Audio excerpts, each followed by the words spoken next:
Our next series was also equally enjoyable, but in different ways. It's more of a fun comedy, and that's Spy Family. Spy X Family, but I'm sure the X is silent, like in Hunter x Hunter.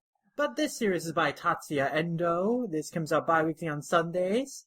And it is about a spy who's a master of disguise called Twilight. His latest mission is to investigate a man named Donovan Desmond, who is the president of the National Unity Party, whose goals threaten the peace between the two countries of Vestalis and Ostenia. But in order to investigate him, Twilight must pretend to be married and have a kid, so he has an excuse to enroll his kid into Eden Academy, which is the same school as Desmond's child, and infiltrate the socials for the parents that are held there. And he has 1 week to do this. And this operation is called Operation Strix. So he takes on the alias of Lloyd Folger, psychiatrist. And so he goes to an orphanage to adopt an orphan. And he adopts Anya, who is a mind-reading orphan girl who is actually an escaped experiment. Her experiment name is 007, so nice nod to James Bond there. But she was created by a mysterious organization. And now she's been moving place to place seeking shelter, and she happens to love Spy. She loves the anime Spy Wars, and sure, she mind reads Twilight's mind and realizes that he's a spy, and she's like super into it, and she basically gets on his good side by passing all his tests to show that she's intelligent, and so she's super into this idea of being a spy. She asks him at one point for a gun with a silencer. He just nonchalantly says, yeah, if we have time. He doesn't even think twice about the fact that she asked for a gun, which is really funny. But basically, Twilight is uncomfortable around kids. He doesn't know how to take care of kids. And what makes things even more awkward between them is that Anya, as a mind reader, knows what Twilight is thinking. And so he thinks that, maybe he's not up to raise this kid. Maybe he should return her to an orphanage or stuff like that. But Anya eventually kind of messes around one day with his spy equipment and kind of alerts some bad guys to their location, and they come to kidnap her, and of course Twilight has to rescue her. And in the process, we kind of learn more about why he was uncomfortable around kids, and it's basically because, when he was a kid, he was abandoned. He was basically caught up in this war-torn country, and, all he could do was basically cry, and, he hated that feeling of helplessness he has. So, his goal in being a spy is to help create a world where kids won't have to cry. So it's actually very noble. And so he kind of has, this better understanding of himself as he goes through this fight in rescuing Anya. And then, even though he tells Anya to kind of leave and go to the police station and find, a new orphanage or a place, for shelter, she sticks around with him. She wants to still be in his family. And so, he decides to, stick it out with her, too. The first chapter ends with this charming moment of them being so happy that Anya has passed the entrance exam for school. But the first chapter also ends with them realizing, oh no, we need both parents to attend the entrance interview. But we don't have the mother figure yet. So that's the second chapter that introduces the would-be mother of this make-up family, Yoru, who is supposedly an ordinary 27-year-old office lady who works as a clerk in Capital City, but she's actually a contract killer who's known as Torn Princess.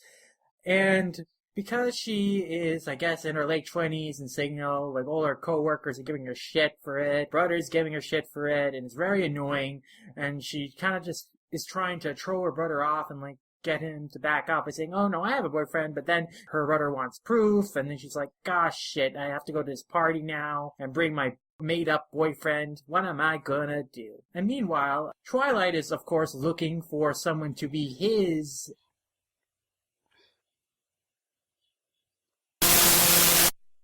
female spies to do the job because a lot of them have been captured and stuff.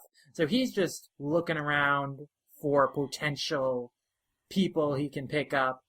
By chance, they encounter each other one day, and they kind of, think, oh, this guy might fit the bill, but, are kind of thrown off and think that, oh, no, maybe they won't work out. But Anya, using her mind reading, learns that Yoru's a spy and thinks it'd be super cool if Twilight and Yoru became a fake couple. And so she tricks them into, getting together while both remain oblivious of the other's real profession. And so unfortunately, they make plans for Twilight to pretend to be Yoro's fake boyfriend at the party she has to attend, but Twilight has to do this mission that makes him late, so he shows up to the party a lot later, covered in blood splatter and stuff. But Yoru is just happy that he showed up at all, and he says some nice things that shows that he's not very judgmental of her, and seems like a pretty nice, cool guy.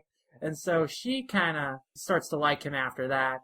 And then later, when they're driving home, bad guys attack them, and then Yoru kind of helps out in fighting off the bad guys. But, they still remain oblivious to each other's real professions. They really think that they are who they say are. Like, Yoru really thinks that Twilight's some kind of psychiatrist, and this is some crazy therapy that he's doing. It's really funny. But eventually, they both start to like each other. So, Yoru kind of agrees to actually get married to Twilight because it is good cover for her work as a hitman. And so they basically form this marriage under false pretenses. And then while they are being bombarded by bombs, Twilight proposes to her, and it's until mission/murder do they part. And it's all very hilarious and wacky and crazy. And I love it a lot. I like all the characters in this series. They're all really fun and likable. The comedy is really great. The way they sell community expressions in this is so darn good. Especially with Anya. She just has the most adorable expressions. Man. Reacting to crazy things. I don't know. I don't want to overhype it, but this might be my favorite first chapter this year so far. It's really good. I don't know. Just like with Heart Gear, this sets itself up so well. Keep in mind, it's weird. I only got to read the first chapter. I don't think I even noticed that a second chapter was out for some reason. I don't know how that happened, so I apologize for that. But as far as the first chapter goes, it's, again, if this were a first episode of a show, this would be amazing. I'm already, super interested in it because it's a spy series, and, I consider myself, somewhat into spy stuff, enough to where, I'm up for spy stories. They're usually kind of cool. And truthfully speaking, I had already heard our good friend Bomber talk about this series a little bit. I guess he's a little more familiar with Tatsuya Endo's work, because I guess he's read some of his stuff before. And so he was really excited for this to come out. So, that's what originally kind of piqued my interest, because I don't know anything about his works. So seeing Bomber get excited for a new series kind of got me excited, honestly. But I wasn't expecting to love this so much. What's great is that it's already a really funny series, but I'm already super genuinely invested in the relationship between both Twilight and Anya. It would have been enough if this was just a really cool spy series or whatever, just following this really badass spy character. But then you got to add this cute little Esper girl, and you got to break my heart by having her be this, experiment for test subject for different experiments. That's, obviously she didn't get to live as a kid. Now she finally has a chance for a good home. And I love how, it relates back to Twilight's, reason for being a spy, so naturally. It really kind of, I think it really strengthens their relationship. Because, he can relate to Anya's powerlessness, and in that way, obviously, he sees a little bit of himself, in her. Mm-hmm. I don't know, I love their relationship so much already, and I'm already super invested, and it's the very ending of the chapter where, Anya, kind of, snuggles up with Twilight on the couch, and they fall asleep together. I thought that was, the cutest thing I've ever seen. It is so adorable. But, yeah, again, really compelling characters that are super likable, that are easy to get behind.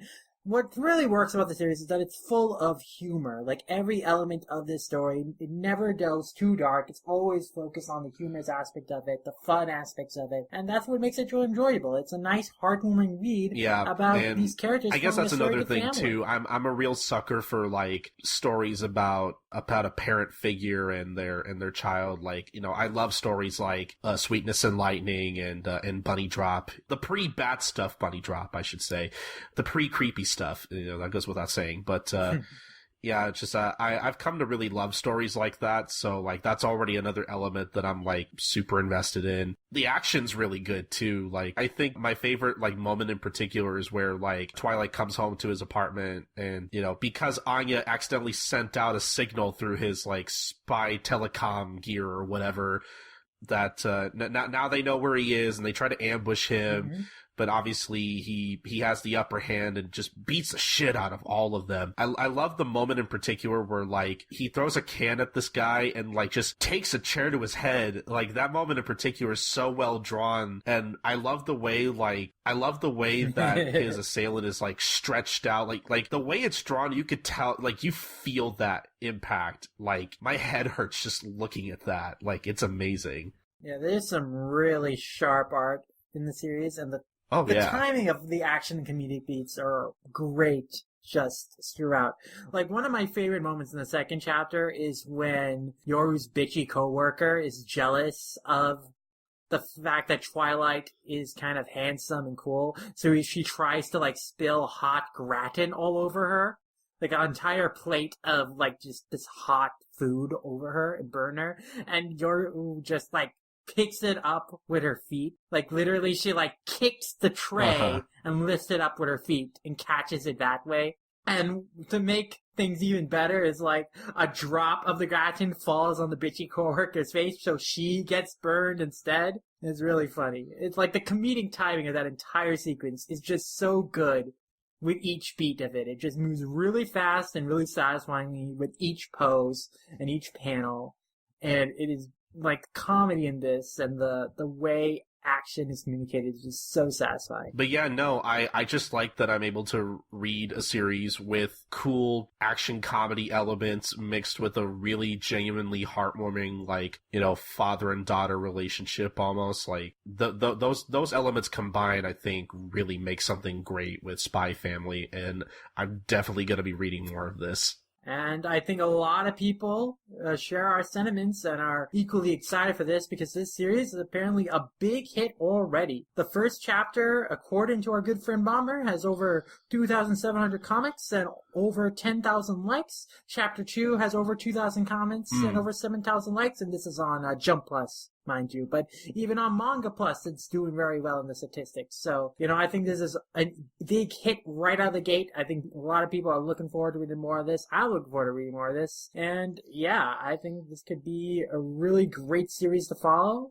and I can't wait to read more of it. Mm-hmm. Yeah, really, really good simulpubs this time around. Like, it's been a while where I have legitimately, like, enjoyed, you know, whenever we talk about, like, groups of simulpubs, like, with the jump starts in past episodes and everything, like, it's been a while where, like, we talk about a group of simulpubs that I love, like, all of. Like, I think this is the strongest group of simulpubs we've talked about on the show in a while. I would agree. I think both of these seem like they could have a lot of longevity to them, because they have really strong chapters. They seem to have their premise down. They have their emotional core down. They've got heart.